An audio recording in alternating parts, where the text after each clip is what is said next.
Hello everyone, welcome back to another video. We're out here in the garage.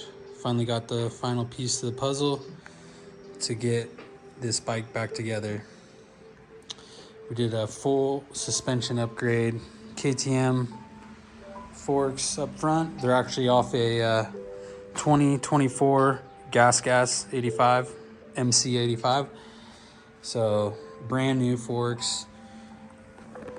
You know, I found them on Amazon, complete set right off the bike. They came with the brakes, the axle, triple clamps, lever, everything. So it's pretty sweet. In the back, we have the new Arma EXT shock with the GritShift linkage and titanium, Warp 9 titanium hardware. Got the 1619 setup, a milk racing back wheel, the 48 tooth sprocket, and a 250 Ripon Moto rotor. I recommend this as a first upgrade for brakes.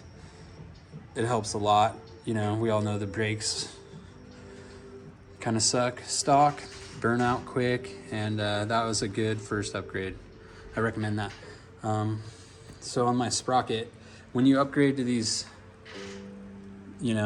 big moto tires, you're gonna have your chain rub a little bit. So what I've done is I've actually put some little washers right behind my sprocket so it sticks it out about 1/8 of an inch.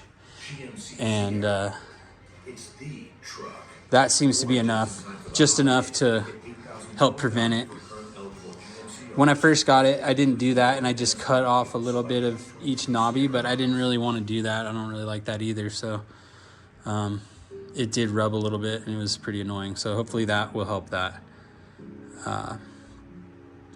Eventually I want to get an extended swing arm, maybe reinforced. The EBMX one looks pretty sweet. Hopefully that comes out for Talaria soon. Until then, what I'm going to do is put my wheel as far back as I possibly can, because gonna stick the front end up pretty significantly. Another thing I just did is I got a extended rear fender. I'm not really a big fan of those, but this KTM front fender, it looks pretty sick, but it's pretty ridiculously big, so that kind of helps balance that out a little bit. That's just cosmetics, but whatever, So I also got this a new mount to mount this headlight, because the old mount's not going to work with these forks. So I had to get a little custom on that. I used my old light, and it just barely fit the brackets of this one into there. So had to get a little custom on the bar, or the bar pad too. But yeah, it turned out pretty slick.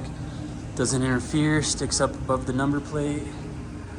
It's a little proud too, doesn't interfere with the brake lines. So yeah, also today we'll be setting up this new rear brake, got the TRP back brake. So since I have the moto brakes on the front, I wanted to get a new back brake as well, and my back brake was shot, and my lever was pretty fucked up. So anyways, got the TRP brakes ran, got the line ran. So we got the TRPs looking good. Got the silver ones, kind of match with what else is going on. So we'll get those dialed in too. It comes with oil already in the lines and in the lever reservoir, so it's inevitable. You're probably going to get a little bit of air in there. So I got this like universal brake bleeding kit off Amazon, which is pretty slick, and we'll get those dialed in too. So yeah, we'll get her going, get this axle greased up, and we'll get back to you. All right, axle's on. Got these all on with the chain, good to go.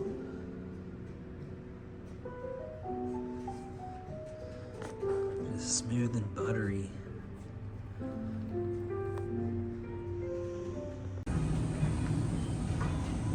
Alright, got the brake line cut to size. I slid the compression nut on and little sleeve on first.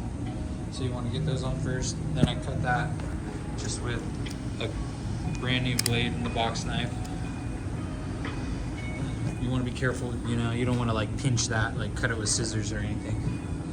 So then you want to go ahead and grab one of these ferrules. These little O-ring deals, and then you're going to go ahead and slide this on. Sorry about the camera angle, only got two hands here. Alright, so slide that on like that. Then you want to go ahead and get your stiffener and put this in the end of your brake line, right in there. So I'm going to go ahead and do that.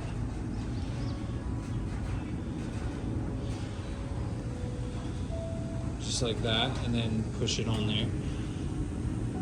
The brake lines are filled with oil, which when you cut it, you don't really have to worry about oil leaking out too bad. You know, I'm waiting to open that, so oil's not going to leak out much, but I live at about like 5,000 feet elevation, so depending on where these were shipped from, they might have a little pressure in there. So I'm going to go ahead and push that on, and then go ahead and put the brake line in and tighten the compression nut, and we'll get back to you. Alright, so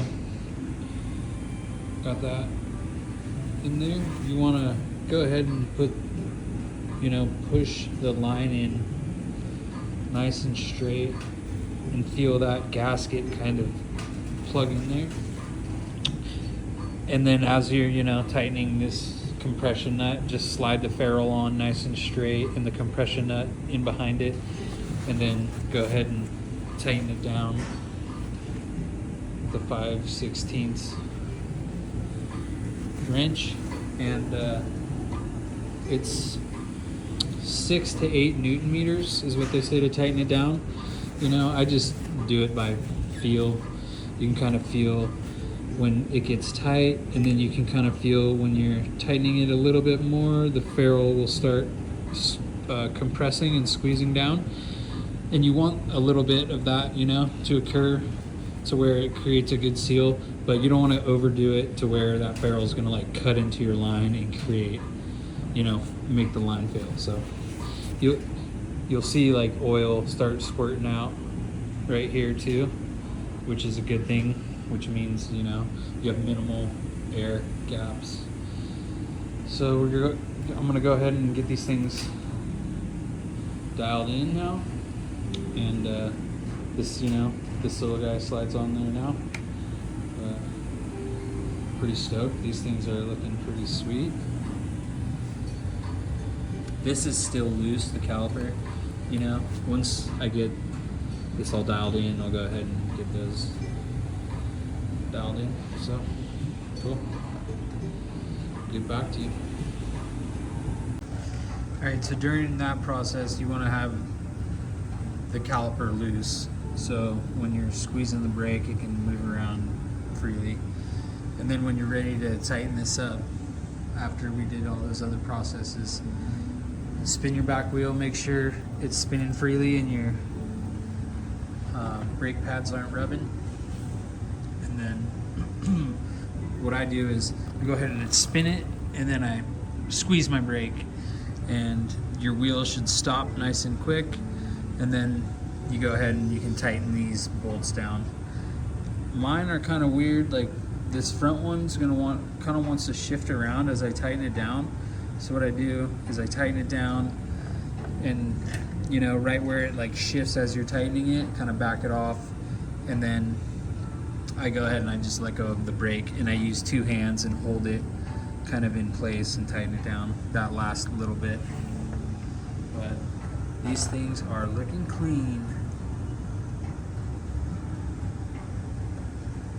Spike's looking good. It's starting to come together. I'm gonna go ahead and get all this situated, get that back together, tighten this down where I want it. Yep, TRP Evos. See how they do.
Test out the back brake. Nice. Nice. Sick, dude. Thing's ready to rip. Test out the headlight. Sick. Everything's working. Dialed in. I still need to dial in the forks and the shocks, but sweet. Alright guys, if you guys have hung around for the end of the video, I appreciate it. Like, share, subscribe, and I'll give you updates on the bike and videos riding. Alright, peace out.